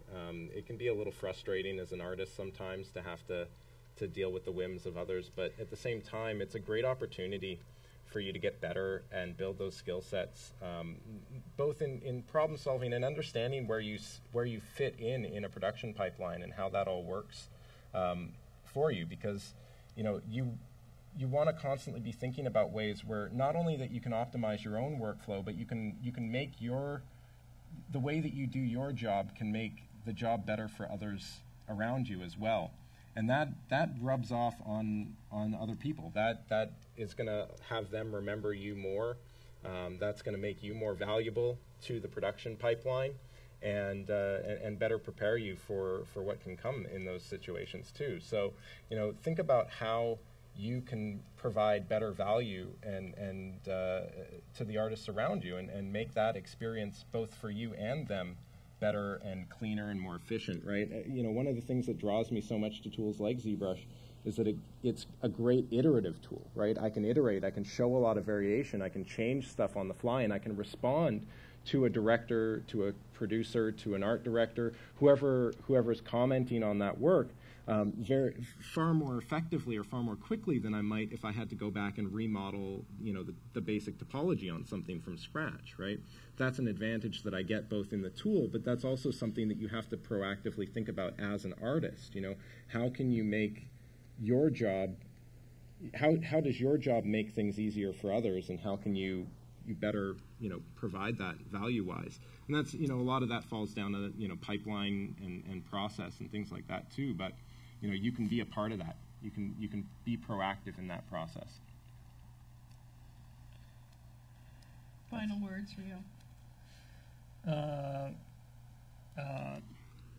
Sorry for not responding well in English, and I. Oh, you've been great. Okay, yeah. Thanks. You've been great. If you have more questions, you can email me ryoyambe@gmail.com or ask me over Facebook or Twitter. I upload a tutorial on my website. So, yeah. Okay, and I think you guys will stick around for a few minutes after we're done. For sure. Yes. So it's time to drop the pens. Oh. All right. And the mic. I want to thank Tom Fedechko, helped us get some great prizes, so the ZBrush licenses, but then the gifts for these guys. So what we'll do now, I think, is we'll show one, then the other, then the other, then the other. Then we'll get some clapping going out of you guys, and then we'll award, they're both obviously winners, but we'll award first prize and second prize. So, show some work. Oh, I'm up. Oh, gee. Yeah, this is my guy. I didn't get eyes. Twirl it around. Yeah. Skip past the back here a little bit. Whoa. Back on the front. It's definitely looking for that profile in the hat. Classic sort of. Amazing. So I'm keeping in mind the theme, right? Western sci-fi. Question. Jesse, did you have any famous actor in mind, or anybody while you were designing this? I have several references from a variety of different films. Once Upon a Time in the West was a little bit of an influence there. So I have a reference image of Clint Eastwood up as well, and I guess I got a reference image of a character, Walton Goggins, who's an actor. He was in Django Unchained. So I have some of that in mind, but mostly the turtle was my reference, and some rocks. I have some rock photos up. Okay, let's take a look at Ryo's.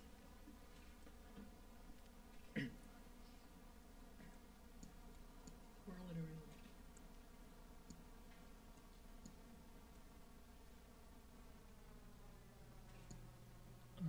Yep. I was also looking at Clint Eastwood, and I try to be more like cute looking, like the character from Rango, but ended up looking very scary. So.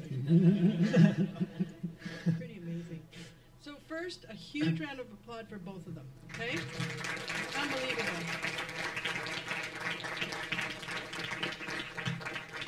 Okay, so I'm going to keep an eye on the comments coming in. So everyone online, can you throw us your thoughts on who may have been even more brilliant than the other one? And for you guys, so let's do by clapping, show of hands. Let's start with Jesse's.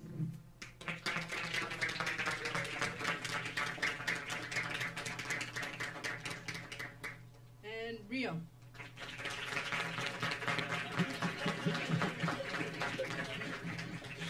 That couldn't be more equal. We are going to do that again. Okay, look, they're all clapping here. So Canadian. I know. Someone wrote, I love the detail in the mouth. Reminds me a little bit of Groot, actually. What's Groot? Groot, he's the tree character from Guardians of the Galaxy. Oh, okay. It looks amazing. Wow. How can we pick? More clapping. They're saying both. Yes, they're being very Canadian here.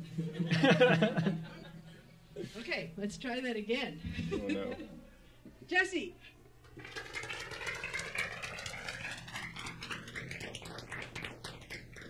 Ryo. Casey, help me out here. I think we have a tie. Oh, yeah, thank you. Yeah, you can clap for me. Awesome. Oh, he took the other vote, see? He took away from them. What do you think, Casey? What are we going to do? They're both great prizes, but they're not quite the same. It is a tie, so should we have a little... Sudden death? Sudden death? Sudden death? A 5-minute Oh no. Sculpt off? Are you guys in for 5 more minutes? Oh no. We're just totally winging this, so they don't know we're doing this either. Can you grab another ball? And I won't say it. Thank you. How do you think we should do it? Oh, I don't know. Maybe they should yo-yo for the Can fun. we split it? Or juggle. Can we split it? Is there a way we can? We can't split them. No. No. Oh. Okay, close your eyes. All right. You guys Should we close your eyes. turn close our eyes? Okay. Don't look at the screen, though. Okay. Oh, look at the floor. There we go. All right. Okay. Jesse. Okay, for Ryo. I'm going to look online, but I think I can see who that is. Oh, well, you know what they're all doing online. I don't know if that's representative because they're all alumni, I think. I think so, from the show of hands. Okay, we have a winner. And it was so close. You guys are amazing. So, we have 2 great prizes for you guys. For the overall winner, it's an Intuos Pro. Whoa. Really? Oh my gosh. Thank you so This much. is thanks to Wacom and Annex Pro. And for you, Jesse, Intuos Art. Ooh, awesome. Thank you very much. Yay! You guys are both great, though. The fact that we had to make you close your eyes and not look, I mean, that's how close it was. It was ridiculous. So that concludes all that. I think if you want, these guys will stick around if you have any more questions. Keep in mind, everybody online, that thank you for coming, and put your thoughts up on Twitter and all those other things that people put things up on. I think that concludes tonight. I thank you both again for doing this. You guys are amazing, and I hope you'll do it again sometime. Yeah? Yeah. Okay. Any other last thoughts? Thank you all. Have a great Thank night. you. Okay, so